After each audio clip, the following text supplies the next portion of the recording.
University of Cambridge, Dr. Sirka told a worried audience that scientists have few answers for them. Since the mass coronal ejection of 2012, the strength of the Earth's magnetic field has increased by a factor of 50,000. This has resulted in huge disturbances in radio and satellite communications, dangerous bands of radiation around the poles, and as we can all see from our window, an aurora borealis that never burns away. Unfortunately, we are stumped as to why this is happening, and if we cannot find an answer soon, it may change the way we live, the way we communicate, even the way we evolve, forever.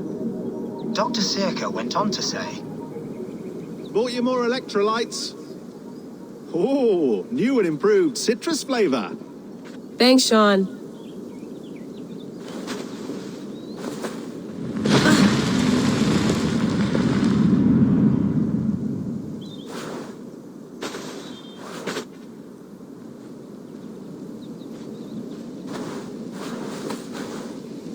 How do we fix this? How are you the key to everything?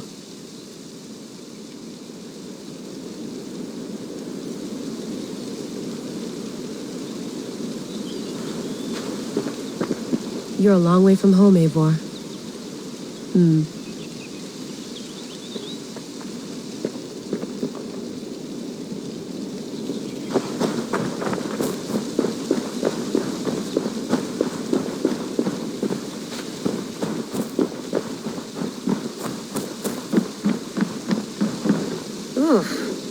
I'd rather walk into town than use this.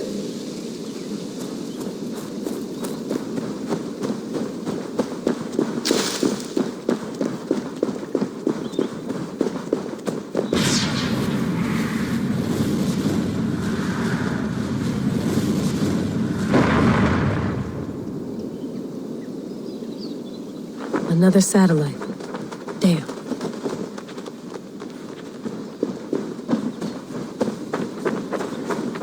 Probably bought this in a coffee shop somewhere in Concord.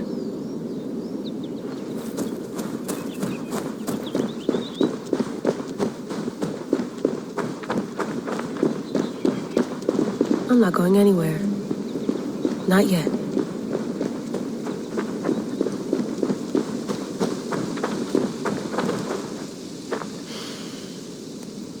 I should do this more often. Relaxing.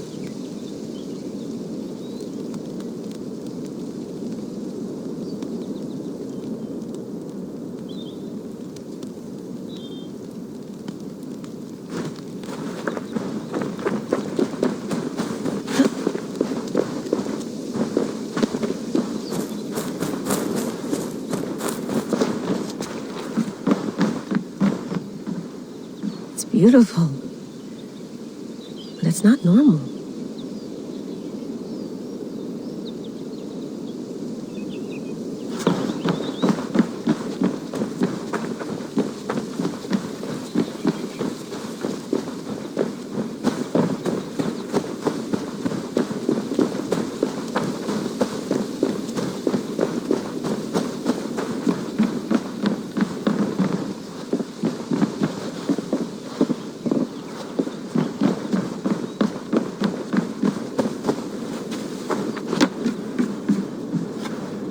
Would love to play around, but I have bigger things on my mind.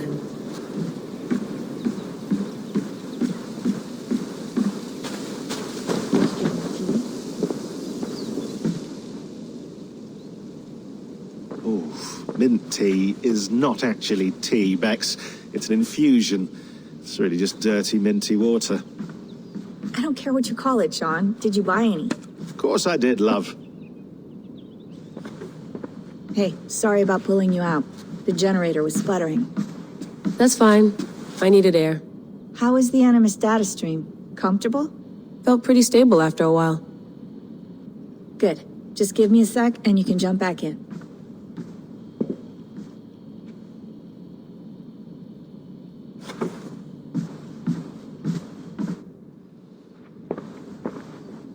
Another satellite came down. Did you see? I did. One of Abstergo's. That's good. Well, most of North America just lost its GPS service, so depends what you mean by good, really. Right. Even when we win, we lose. Okay, we're all set. Whenever you're ready, you can jump back in.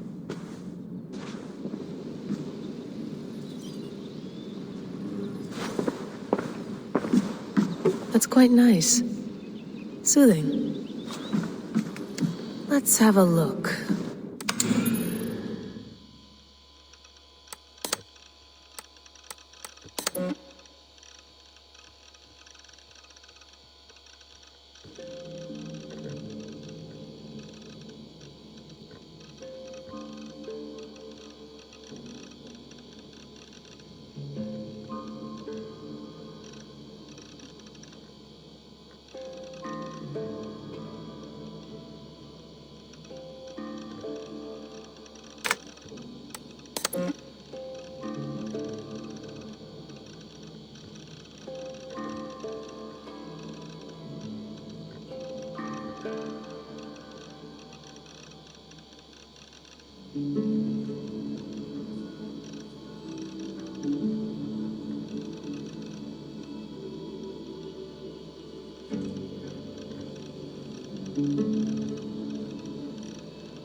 But he did have some interesting insights into his time means to be an assassin.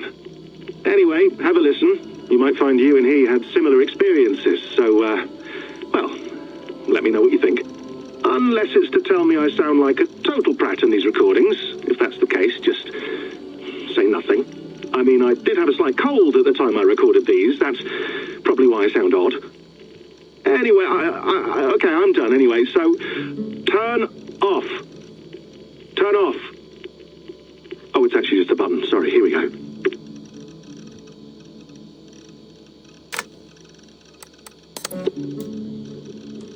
No, come on, Sean. Turn that thing off.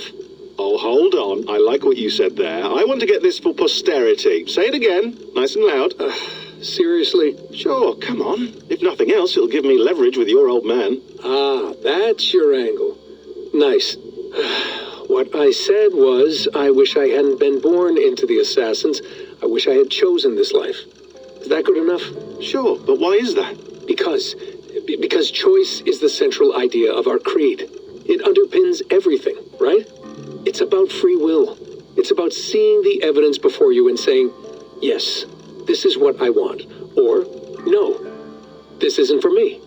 But when you're born into a group like this, or any other, like I was, you get mixed signals. You get told over and over again, this is what we believe. These are the rules. This is reality. No deviation. And if you question it, oh, they look at you like you killed a puppy. That's hardly free will. It's a weird irony when free will is your central belief, but nobody wants you to believe otherwise. I don't know how to say it exactly, but I always thought there was something self-destructive about our creed. If free will is the most important moral guidepost we have, we should be free to ignore it. To choose submission, for example. You know what I mean? Like, we should be free to side with the Templars. If it's really my choice, I could do that. Right. It's almost self-refuting. A democracy could democratically elect a dictator or choose to get rid of democracy altogether. Within our creed is the seed of its own destruction. That's what makes it powerful, I think. And fragile. Right.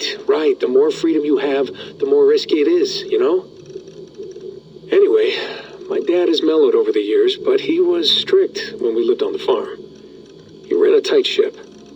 I never got the impression that I was free to choose my path forward. Our creed, our tenets, they were drilled into my head. By the time I was a teenager, I was following these rules out of a sense of duty. This was just what we did. That happens to a lot of organizations over time. The stagnation sets in, you know? The fundamentalism. Yeah. Following the rules becomes more important than achieving whatever goal you set out for yourself. And people start to lose sight of the reason the rules exist. That's called deontology, or a form of it. Following a rule for its own sake and not for the consequences it has. Yeah, but that feels backwards, doesn't it? Well, I think so. Following a rule is the easy part. Praying, taking a sip of wine, munching on a wafer. Rituals that give comfort. But that's just going through the motions. It makes people feel like they're doing something. When the hard work is, well, actually getting off your ass and doing something productive. I think people just want boundaries. Tight boundaries. They want to see the four walls that pen them in. I don't disagree. Anything outside that, anything that makes life more complex, that's scary. That's why I envy you. You chose this life. You went through that process and you decided, yes, I believe in this. Sure. It didn't stop me from being an insufferable know-it-all as a teenager, but I see your point. I would have loved to have been a know-it-all. I knew nothing. Not until you guys found me. Yeah. It wasn't until I met you, and Bex and Lucy, that I knew. I knew I wanted to be an assassin. Oh, thanks, Des. Come here. Bring it in, bud. I don't normally like touching, but I'll make an exception now. I am not hugging you. You sure? Because I smell very nice today. Can you just turn that off?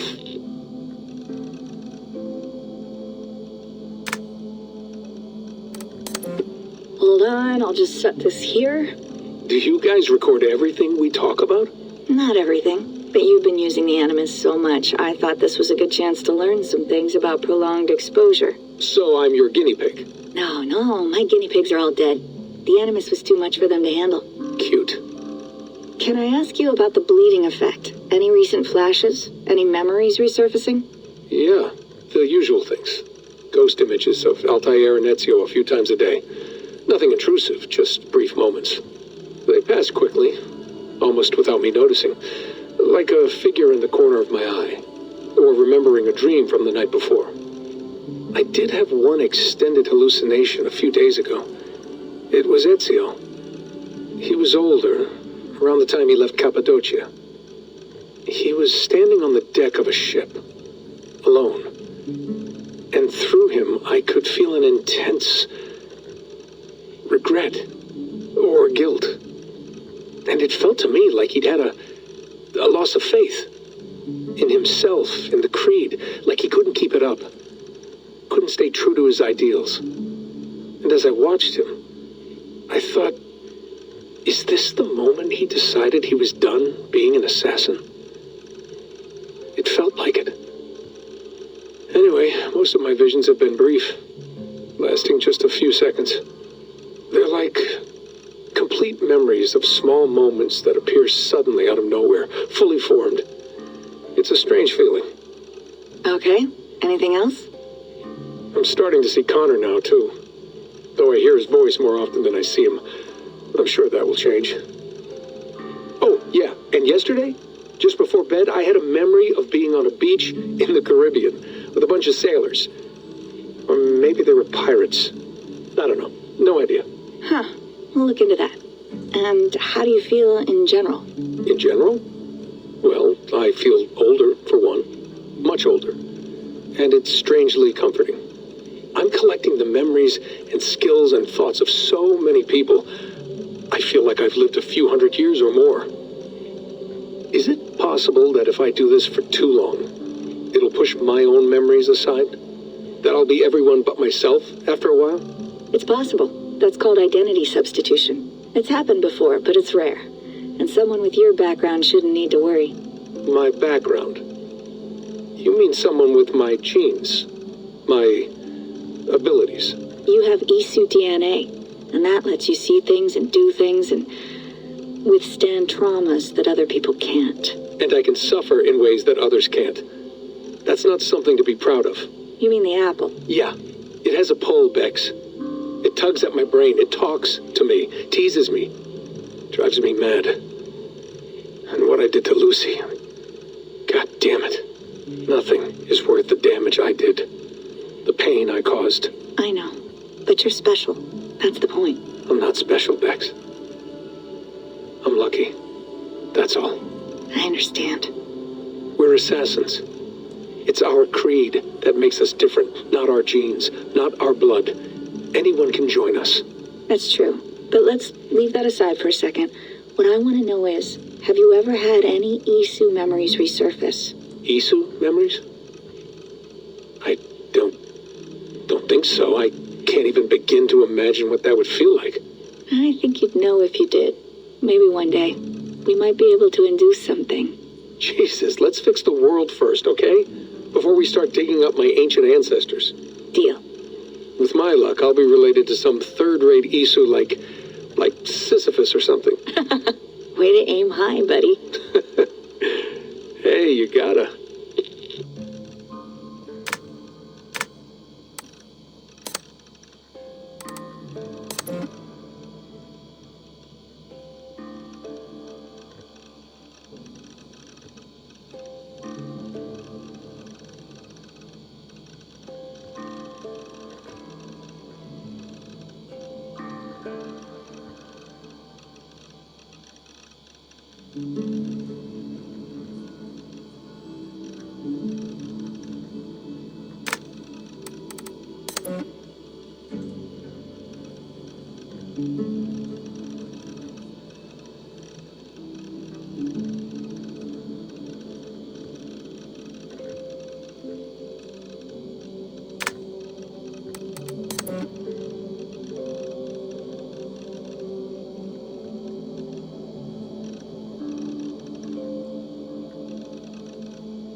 I went through hell to bring you here. It had better be worth it.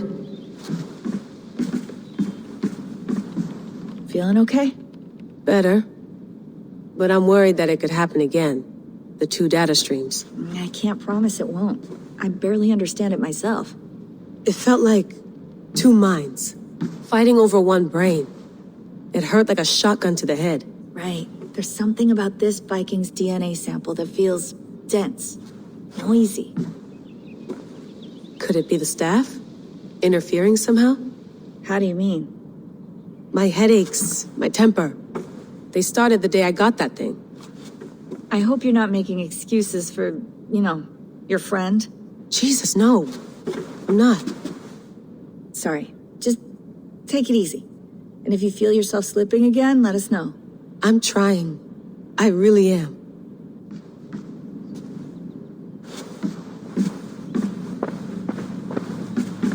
Be nice to sleep in a real bed when this is over.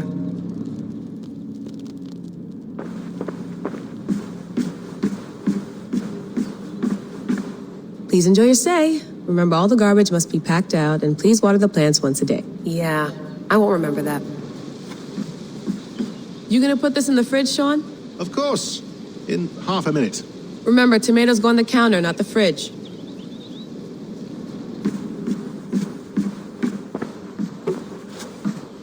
Hello, Layla. Sean, what do you make of the grave out there? Well, it overturns a few hundred years of scholarship about the first Europeans to set foot in North America. Apart from that, it's just a bunch of muddy bones, isn't it? Can we talk about this thing on my neck for a second? Ah, the mood stabilizer. Yes. It's not harmful, is it?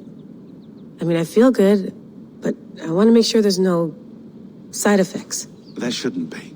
It's only blocking outside signals, a passive effect, so the staff doesn't, mess with you. Sean, what happened last year, I had no control over that. I tried to resist. I understand. And your old team, maybe they don't. But we've seen that sort of thing before. Still, if you want to work with us and get to the bottom of why the world is about to end for the second time in 8 years, then you wear that thing until we say otherwise. William's orders. I know. It's not a problem. It's just a few more weeks, yeah? Just until we figure this out. You're right. I know you're right. Sean has been busy.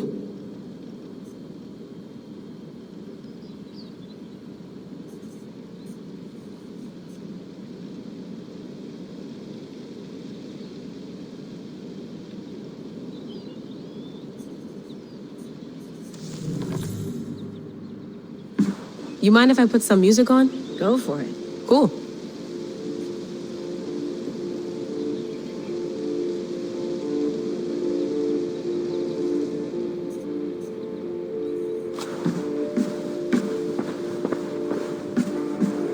Sean, don't forget to water the plants while I'm under, okay? I'll add it to the calendar and tattoo it on my leg.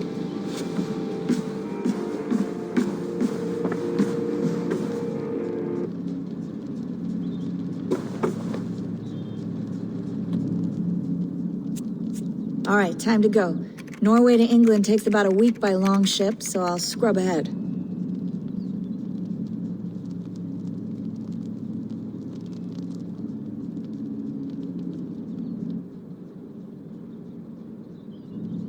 Layla, you okay? Sorry. Can you play the message again? We have the transcript. If you're looking for something, I can No, come and... I want to hear it. Okay. I don't mean to be cryptic. It's just... that message led us here. To this place. To a Norse grave in North America. So those bones out there are the only lead we have. Our only chance at fixing this planet before it's too late. Here it is. I lived, I died, and now I sleep. And in my sleep I dream. And in my dreams I see an end to the doom that will grip the earth once again. Find the wolf-kissed. Find the mad one. Find me. And save us all from another death. Unsettling, that is. That pulse in the message. Are you sure it's just coordinates? Nothing else? Nothing I can find. Okay, I'm ready. Here we go.